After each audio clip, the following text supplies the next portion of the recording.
For 8 agonizing years, the small boy instinctively pressed his fingertips against his ear. Every medical professional offered the same grim, definitive verdict: we are powerless to intervene. His father, a titan of industry, exhausted fortunes, traversed continents, and pleaded with elite specialists to reconsider the case. Each one offered a polite but firm dismissal. Then an inconspicuous housekeeper, overlooked by the entire professional staff, detected a subtle indication that had escaped every high-tech examination. And what she extracted from the child's auditory canal would stun the world into disbelief. Alistair Hawthorne was the embodiment of extravagant wealth. He owned sleek private aerial transports, sprawling estates, and possessed a net worth that surpassed the cumulative earnings of dozens of ordinary lifetimes. Yet his son, Shahid, was born into eternal quietude. 8 years of life, and he had yet to register a single auditory sensation. Alistair had spared no expense, commissioning services from the foremost medical institutions, the prestigious clinics of Baltimore, the renowned centers of Zurich, the specialized facilities in Tokyo. He engaged clinicians whose consultation fees ascended into the 5 figures per hour. They conducted extensive diagnostic tests, magnetic resonance imaging, and invasive procedures. Their collective consensus remained unshakable. The condition is congenital and irreversible. Acceptance is the only recourse. Alistair was incapable of accepting this fate, for Shahid represented his final tie to true kinship. His mother had perished shortly after delivering him. Consequently, Alistair persisted in his relentless quest, continuously allocating funds and silently imploring the heavens for an ultimate solution. What remained hidden from his perception was that the remedy would not emerge from a sterile operating theater. It was coming from the young woman he had just commissioned to sanitize the marble floors of his opulent home. Verity was a domestic employee. 27 years old, she held no advanced academic degrees or professional certifications. She was merely a young woman dedicated to settling her elderly grandmother's exceeding nursing facility debts. But Verity observed an almost imperceptible detail about Shahid that every medical expert had overlooked: a shadowy abnormality lodged deep within his ear. One evening, while Alistair was attending to international affairs, she faced a stark choice that could either guarantee the boy's salvation or precipitate her complete ruin. The events that followed demand your immediate attention. Before we proceed, please signal your support by subscribing, liking this content, and indicating your geographic location in the comment section below. I firmly believe that this narrative crossed your path today for a profound reason. The Hawthorne Manor occupied a massive parcel of 40 acres of prime New England real estate. From its meticulously manicured exterior, the residence suggested an earthly utopia. Statuesque neoclassical pillars, panoramic windows that reflected the sunlight brilliantly, and garden landscapes trimmed with absolute precision. Inside, however, reigned an oppressive stillness, not the restful quiet of solitude, but a weighty, suffocating hush, as if a great sorrow had settled and defied commemoration. The domestic staff navigated the expansive corridors with spectral quietude. Their footfalls were muted, deliberate. They had quickly adapted to the owner's preference. Mr. Hawthorne demanded silence. No orchestral music resonated within those walls, no televised sound emanated, no joyous vocalizations echoed, only this pervasive quiet. And within this deep quiet, a father was spiritually eroding. Alistair Hawthorne routinely retreated to his private library in the evenings, gazing fixedly at the monumental family portrait positioned above the hearth. There was Eleanor, his late wife, her radiant smile captured eternally in oil paints, her gaze vibrant and undiminished. Beside her, a younger version of himself, appearing optimistic, intact. Between them, Shahid, depicted at 3 years old, before Alistair truly understood that his child would never hear his mother's name spoken aloud. Eleanor had perished on the very day Shahid was born. It was labeled as obstetric complications by the medical team. Severe hemorrhage, insufficient intervention time. Alistair clutched her hand as her life force receded. She had been attempting to communicate. Her lips formed shapes, but no utterance emerged, just like the son they shared. Alistair never achieved self-absolution. If he had opted for a different healthcare provider, if he had insisted on superior care standards, if he had maintained a more vigilant presence, perhaps she would still be alive. Perhaps Shahid would be normal. The burden of guilt lay on his spirit, an unbearable, immovable weight. Thus he reverted to his only known coping mechanism: expenditure. Millions of dollars flowed out. The most highly acclaimed specialists globally, flights traversing major oceans, luxury accommodations that cost more nightly than most individuals earned in a month. Every medical opinion concluded identically: your son's congenital hearing impairment is untreatable. You must resign yourself to this reality. Resign himself? How could he accept that his child would forever inhabit a world devoid of sound? How could he reconcile with the fact that Shahid would never hear his father utter, "I apologize that your mother is absent"? Consequently, Alistair continued his exhaustive search, continued authorizing massive financial transfers, clinging to the slim hope that somewhere, someone held the definitive cure. He failed to understand that the solution would not originate from a celebrated medical figure. It would come from a person he would ordinarily dismiss without a second glance. Someone about to enter his domicile armed with nothing but earnest determination and an overwhelming need to pay off unmanageable debts. Her designation was Verity Dyer, and her presence was about to redefine everything. Verity Dyer arrived on a brisk Tuesday morning in early autumn. The sky was all uniform, the kind of gloomy weather that amplifies the sense of hardship. She stood before the imposing entry gates of the Hawthorne estate, gripping her satchel tightly with both hands, attempting to regulate her anxious respiration. This was her definitive opportunity. Back in her home city, her grandmother was confined to a long-term care bed. The bills were accumulating on her small kitchen counter, forming a precarious tower of financial obligation. A notice stated she was 3 months overdue. Failure to comply would result in her grandmother's relocation to a public institution, the kind of institution where residents faded into anonymity, receiving indifferent attention reduced from a person to an identification number. Verity absolutely could not permit that outcome. Her grandmother had been her guardian, taking her in following the tragic death of her parents in an automobile accident when Verity was just 11, providing nourishment during scarcity and offering solace through prayer during insurmountable difficulties. That devoted woman deserved a far superior conclusion than a cold room and uncaring personnel. So, Verity accepted this post as a domestic employee in the tycoon's residence. She had no interest in the prestigious address, she cared nothing for the family's affluence, she simply required the compensation. The executive housekeeper, Mrs. Penrod, met her at the expansive front door. She had a severe expression, intensely scrutinizing eyes, the kind of women who registered every detail and excused nothing. "You are Verity." "Yes, ma'am." "You will clean, you will maintain silence, you will remain entirely unobtrusive. Mr. Hawthorne despises any form of disruption, particularly in the vicinity of his son." Verity nodded in acknowledgement. "I understand." "Do you?" Because the previous girl did not. She attempted to become overly familiar with the child. She believed she could help.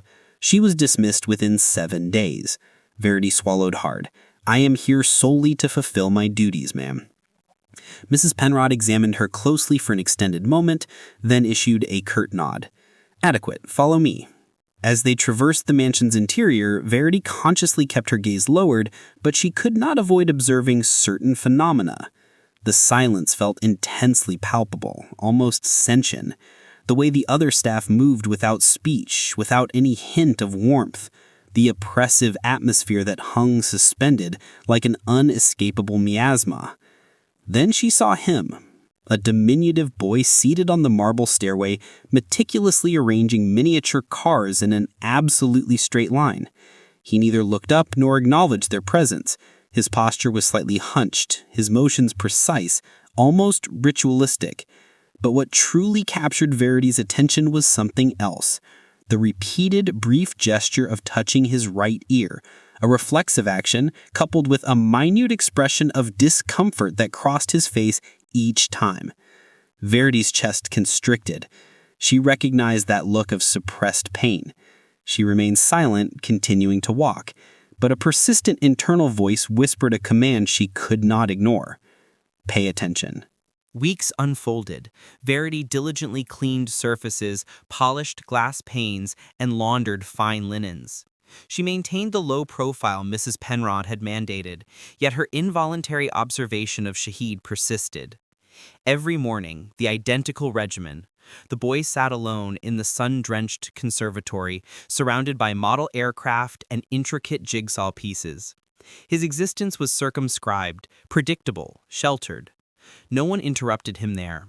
The other personnel intentionally gave him a wide berth, not out of malice, but from a tangible apprehension, as if his absolute silence were contagious.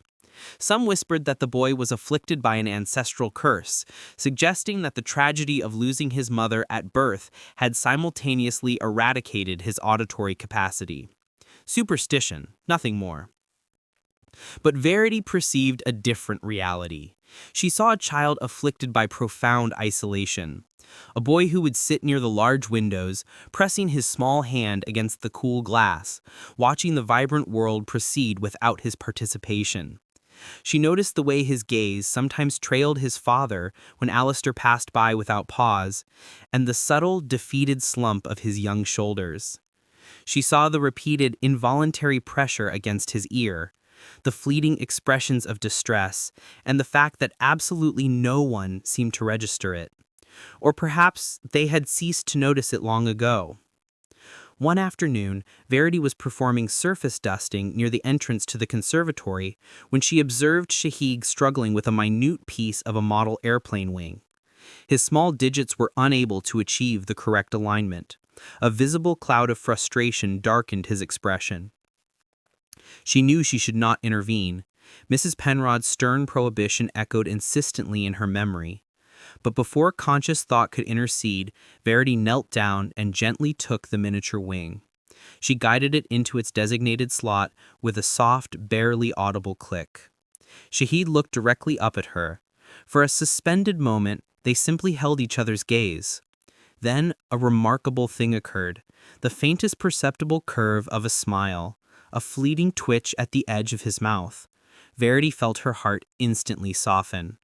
She returned the smile, offering a modest, reassuring hand wave. He responded in kind. That night, Verity lay on her narrow cot preoccupied by that singular wave. Such an inconsequential action, yet it carried immense significance. The following morning, she deliberately placed a small object near the base of the staircase where Shahid usually sat. It was a simple folded paper crane, fashioned from a piece of discarded office paper found in the utility room. She did not linger to confirm if he would retrieve it, but the subsequent day the paper crane was gone. In its place, secured by a small stone, was a handwritten note. 2 words, formed in uncertain, nascent script. "Thank you." Verity pressed the note against her chest and closed her eyes briefly. She murmured into the quiet space of her room, "Lord, allow me to bring comfort to this child. Show me the pathway."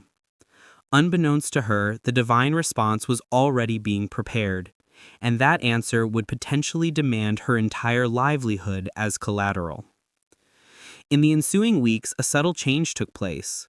Verity and Shahid established a silent vernacular, small, intimate signals. She would clandestinely leave him small pieces of confectionery wrapped in metallic foil. He in turn would leave her crude sketches of aircraft. She learned his private, personalized gestural communication, not the structured sign language taught by his academic tutors, but the unique signals he had independently developed. Tapping his chest twice signified contentment. Pointing toward the ceiling meant he was contemplating celestial concepts. Pressing both palms together indicated a feeling of absolute security, and gradually he began utilizing that final gesture in her presence. Safe. Verity cherished that affirmation above all else. However, not everyone appreciated this developing connection. One evening, Mrs. Penrod intercepted Verity in the main kitchen area. I have observed your interactions with the boy. Verity's composure instantly failed her. Madam, I am not. Mrs. Penrod's tone was as sharp as broken glass. I issued a clear warning. Mr. Hawthorne enforces strict protocols. Personnel are not permitted close familiarity with Shahid. I am not attempting to create friction. He merely appears isolated. That is not within your purview, the housekeeper stated sharply. You are employed for maintenance, not to assume a maternal role for that child, nor to remedy the irremediable. Verity forced herself to bite her tongue. Remedy the irremediable, that was the established doctrine. Even within the walls of this very home, everyone had surrendered hope. Should Mr. Hawthorne discover your unauthorized interference, you will be instantly discharged, no positive references, no chance of future employment. Mrs. Penrod's eyes conveyed a distinct chill. Consider that consequence carefully. She then departed, her heels clicking across the stone floor like an ominous metronome. That night, Verity sat on the edge of her bed, fixated on the bare wall. Her thoughts cycled between her grandmother, the relentless debts, the salary she desperately needed to maintain her grandmother's care. She thought of Shahid, his desolate eyes, his internal suffering. She considered the concerning dark discoloration she had repeatedly seen inside his ear. Mrs. Penrod's words resonated in her mind. Remedy the irremediable. But what if it could be remedied? What if the collective wisdom was fundamentally flawed? Verity reached for her worn devotional book, holding it tightly. Lord, I am paralyzed by uncertainty. I cannot afford to lose this employment, yet I cannot consciously ignore the evidence of my own eyes. She waited for guidance in the profound stillness. No definitive answer materialized, only the oppressive burden of a catastrophic decision she was wholly unprepared to face. Outside her small window, the moon hung low and heavy. Inside her heart, a profound internal conflict began. It was a confrontation between the necessities of her own survival and the ethical imperative of what she knew to be right. She did not yet realize that this internal warfare was approaching its immediate conclusion, because the succeeding morning would alter every established certainty. The following morning dawned cold and quiet. Verity was in the process of sweeping the main hallway when she registered a faint, unfamiliar sound, a soft thud, followed by an immediate cessation of noise. She paused, listening intently. A second noise, resembling a severely muffled sob. Her heart instantly leaped. She followed the sound's origin to the garden entryway. Shahid was there, seated on the stone bench, his small torso curled forward, both hands pressed firmly against his right ear. His face was contorted in unmistakable agony, tears streaming uncontrollably down his cheeks, yet not a single audible sound accompanied his distress. He was weeping in total silence. Verity instantly dropped the broom and rushed to his side. She knelt directly in front of him, her hands trembling involuntarily. Shahid, focus on me." He opened his eyes. They were intensely red, tear-soaked, and filled with profound anguish. She carefully signed the word ear. He nodded, releasing a fresh torrent of tears. Verity's chest felt as if a heavy weight were pressing down on it. "May I examine it?" she signed, slowly and deliberately. "I promise to be gentle." He hesitated. A flash of terror crossed his features. But then, almost imperceptibly, he leaned his head forward. Trust. This child, who had endured years of invasive examinations and procedures by specialized physicians, was extending his belief to her. Verity swallowed hard. She gently angled his head toward the minimal morning light and inspected the ear canal. There it was, visible, deep within the auditory passage. Something dark, solidified, and glistening slightly like wet obsidian. Her breathing hitched. How had every medical professional missed this? How had years of complex diagnostic scans failed to register its presence? Verity's mind instantly referenced her cousin, Marcus, the identical blockage that had rendered him hearing impaired for 6 years. the simple, non-surgical intervention that had completely transformed his existence. Her hands began to shake uncontrollably. Shahid, Shahid signed extremely slowly. There is something lodged in your ear. Something that should not be there. His eyes widened significantly. We need to inform your father, she signed. An explosion of panic erupted across his small face. His hands signed back rapidly, frantically. No, no doctors, please. They inflict pain on me, always pain, never assistance. Verity's heart fragmented into countless pieces. She understood completely. 8 years of appointments with highly paid specialists, 8 years of uncomfortable procedures, 8 years of suffering without any positive outcome. He had internalized the painful lesson that help equated to prolonged discomfort. She took his small, trembling hands in her own, meeting his gaze directly. I would never inflict pain upon you. Never. He stared back at her, and slowly his rapid breathing began to normalize, but the deep-seated fear remained etched in his eyes. Verity remained with him until his tears ceased, until the involuntary shaking of his hands subsided. Then she walked back inside the mansion, her mind working furiously. She was certain of what she had observed. She understood its implication. But what action could she possibly take? Inform Alistair?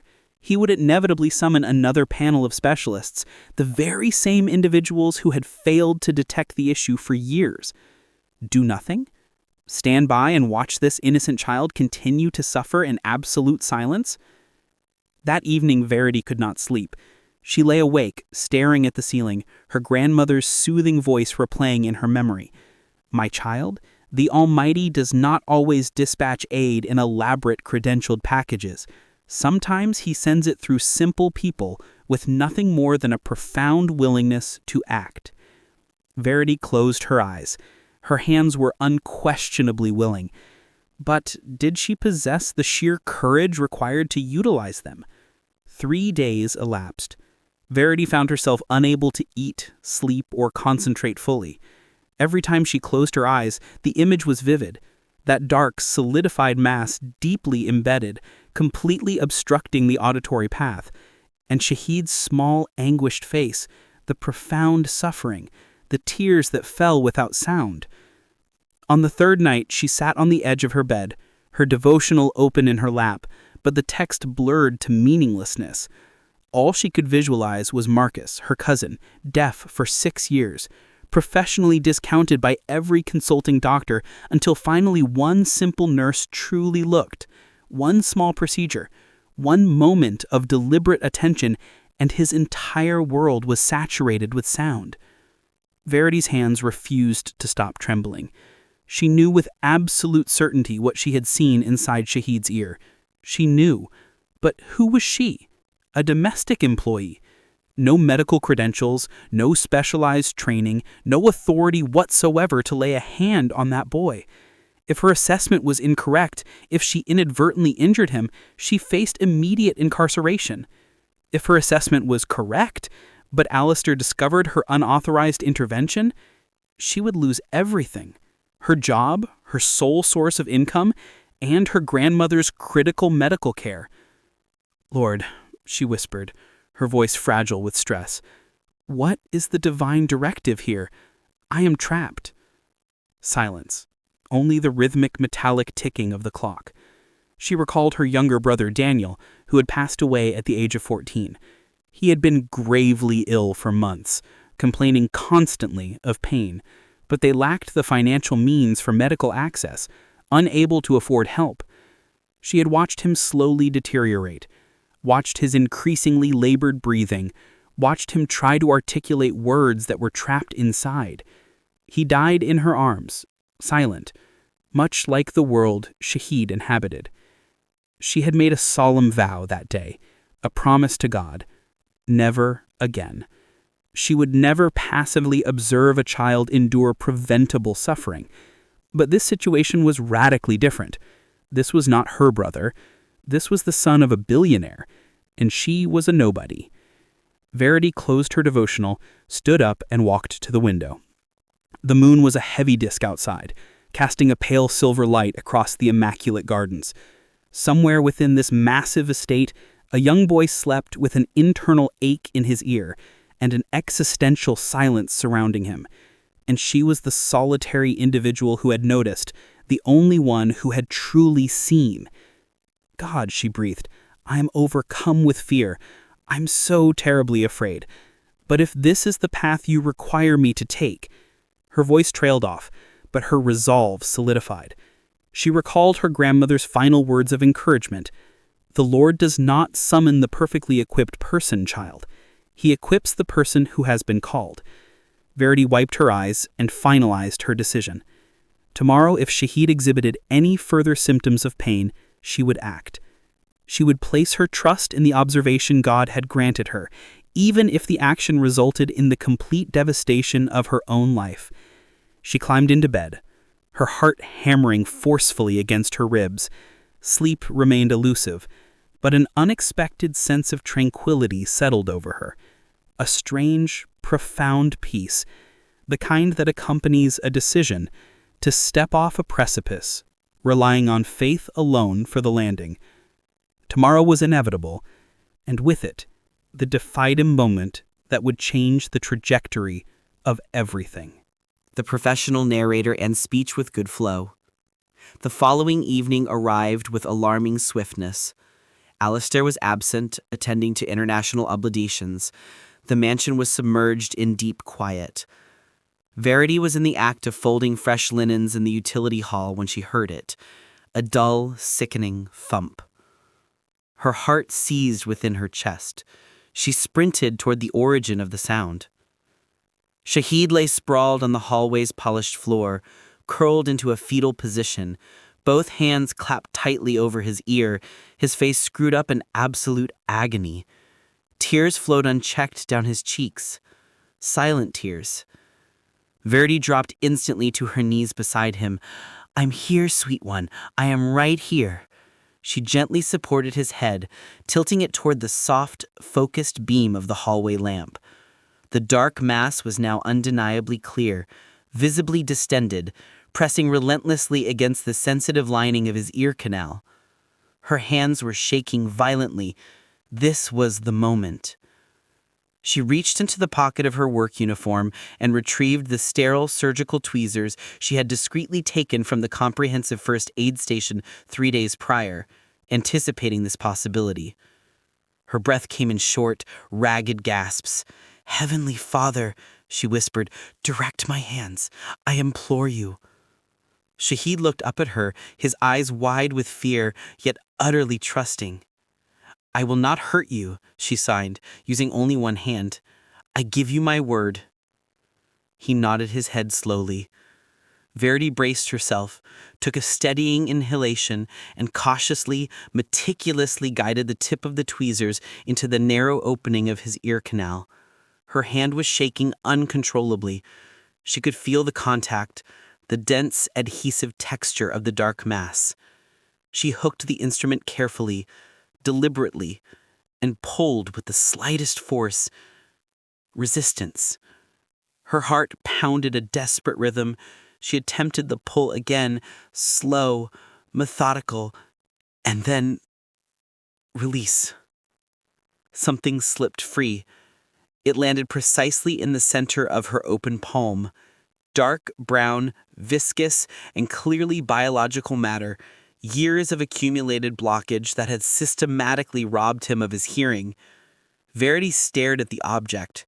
Her stomach lurched violently. But before she could fully process the sight, Shahid reacted. He gasped, a sharp, actual gasp, audible and distinct. His hand flew to his ear, his eyes stretched wide, wider than Verity had ever witnessed. He sat up abruptly, looking around the hallway as if he were encountering the space for the very first time. Then his gaze fixed upon the massive mahogany grandfather clock positioned against the wall. The timepiece that had been counting out the moments of his entire life, the one he had never heard. His mouth moved. A sound emerged, rough, fractured, clearly unpracticed but undeniably real. Tick, he whispered. Verity's tears began to fall freely. Yes, darling, that is the clock. You are hearing it. Shahid's entire body convulsed with shock and wonder. He touched his own throat, registering the mechanical vibration of his own vocal cords. His eyes filled with astonishment, terror, and a nascent, undeniable hope. His mouth opened again. A single word. The very first authentically spoken word of his 8-year existence. Daddy, he whispered. Verity broke into uncontrollable sobs. She pulled him tightly against her, holding him as he shook, as the sudden overwhelming cascade of sound flooded his silent world for the first time. You can hear, she wept into his soft hair. Thank God, you can hear. Shahid clung desperately to her, and then heavy, rapid footfalls echoed down the hallway. Verity looked up, startled. Alistair Hawthorne stood frozen in the archway, his complexion sickly pale, his eyes riveted on his son on the floor, and the unmistakable trace of blood on Verity's hands. What in God's name have you done? Alistair's voice resonated, rattling the quiet air of the hallway. He lunged forward, roughly pushing Verity aside, grasping Shahid by the shoulders. What did this woman do to you? Shahid visibly flinched at the sound, so overwhelmingly loud, so intensely sharp. But then his small mouth moved. Daddy, I can hear you. Alistair froze completely, his entire frame locked into absolute rigidity. What did you say? Shahid reached up and hesitantly touched his father's stunned face. Is that what your voice sounds like? Alistair's legs nearly failed him, but before the miracle could truly register, before he could fully assimilate the impossible reality, his eyes returned to Verity's hands, the blood, the tweezers, the dark, repulsive mass resting in her palm. Terror eclipsed all wonder. Security, he bellowed, his voice raw with disbelief and rage. Immediately, 2 armed guards appeared instantaneously. Remove her from my son's vicinity. Shahid screamed, an authentic, unrestrained, audible scream. No, don't take her. The sound of his son's voice, loud, desperate, profoundly real, arrested Alistair's action momentarily, but his terror was too overwhelming. Escort her to the security office, contact the municipal police. Verity offered no resistance. As they forcefully led her away, she glanced back at Shahid. It's all right, she mouthed silently. You are going to be fine. Shahid collapsed into sobs, loud, uncontrolled, messy sobs, the first sounds of profound emotional reaction he had ever produced. At the Metropolitan Hospital, a team of medical experts immediately surrounded Shahid. A flurry of diagnostic tests, advanced imaging, and thorough examinations commenced. Alistair relentlessly paced the sterile corridor, his mind a whirlwind of conflicting emotions. His son was talking, hearing, reacting to auditory stimuli. It defied all medical pronouncements. A supervising nurse approached him. Mr. Hawthorne, the consulting physician requires an urgent discussion with you. Alistair followed her into a small, windowless consultation room. Dr. Emerson sat behind the desk, his expression grim. Mr. Hawthorne, I am uncertain how best to phrase this discovery. Just state the facts, Alistair instructed tersely. The doctor slid a heavy medical file across the desk surface. This contains your son's comprehensive scan documentation from 3 years ago. Alistair opened the file. There, highlighted prominently in bright red ink, was a clear notation. Significant obstruction documented in the right ear canal. Immediate surgical removal strongly recommended. Alistair's blood ran cold. Someone documented this? Dr. Emerson nodded slowly. It appears so. However, there is no corresponding follow-up record, no scheduled procedure. Your financial account was flagged under an ongoing treatment protocol. The 3 words struck Alistair with the force of a physical blow. Ongoing treatment protocol. They had been fully aware. They had observed the blockage and deliberately left it in place because his continuous financial investment was too lucrative to be terminated by a simple cure, because his anguish was profitable. "They intentionally kept my son deaf," Alistair whispered, his voice shaking uncontrollably. "Deliberately." Dr. Emerson offered no verbal confirmation, but his profound silence was more damning than any accusation. Alistair's hands clenched into impotent fists. All those lost years, all those millions of dollars, all those renowned specialists shaking their heads in mock sympathy. They had perpetrated a cruel deception. And the only person who had spoken the truth, the only one who had actually effected a cure, was currently detained in his own security office, awaiting criminal charges. Alistair stood abruptly. "Where are you going?" the physician inquired. Alistair did not respond. He had a housekeeper to locate and an entire lifetime of profound regret and apologies to deliver. Verity sat alone in the stark security office, her hands folded neatly in her lap, her head bowed low. She was not praying for her own release. She was praying fervently for Shahid, that his newfound auditory faculty would remain, that his father would eventually comprehend, and that the boy would finally experience the profound joy of living in a world brimming with sound. The door swung open. She looked up. Alistair Hawthorne stood in the doorway, but he was utterly unrecognizable from the enraged man who had dragged her away mere hours earlier. His eyes were bloodshot, his face ravaged by shock. He looked like a person who had just witnessed his entire established reality shatter and miraculously reassemble itself in the same breath. "Verity." He spoke her name softly, almost with reverence. She stood up immediately. "Mr. Hawthorne, I can offer an explanation." "Don't," he interrupted. He walked toward her slowly. "Do not explain. Do not apologize. Do not utter another defensive word." He stopped directly in front of her. And this billionaire, this man who commanded multinational corporations, slowly, deliberately, lowered himself to his knees. "I am profoundly sorry," he whispered, his voice broken. "I am so endlessly sorry." Verity's breath hitched in her throat. "The doctors knew," Alistair confessed, tears streaming down his face. "They discovered the obstruction years ago.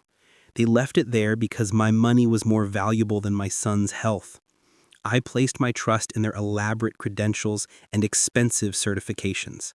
I wasted millions on the problem, but never once paused to truly look at my child." He looked up at her, his expression utterly defeated. "But you did. You saw him. You recognized his pain. You paid attention where everyone else simply shrugged." Verity's own tears began to fall. "I simply cared for him, sir. That is the extent of it." Alistair shook his head slowly. "No, that is the entire world." He rose unsteadily to his feet.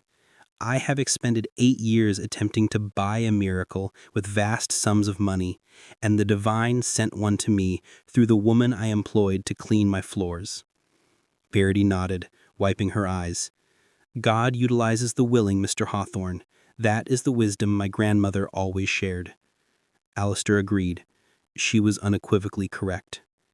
They walked back to Shahid's hospital room together. The boy sat upright on the bed, wearing large headphones, listening to music for the first time in his life. His face was a picture of pure, unadulterated awe. When he saw them enter, he quickly removed the headphones and darted straight toward Verity. He wrapped his arms tightly around her waist. "Thank you," he said clearly. His voice was raw, unrefined, and utterly magnificent. Verity knelt down and held him close. "You were always worth hearing, sweet boy. Always."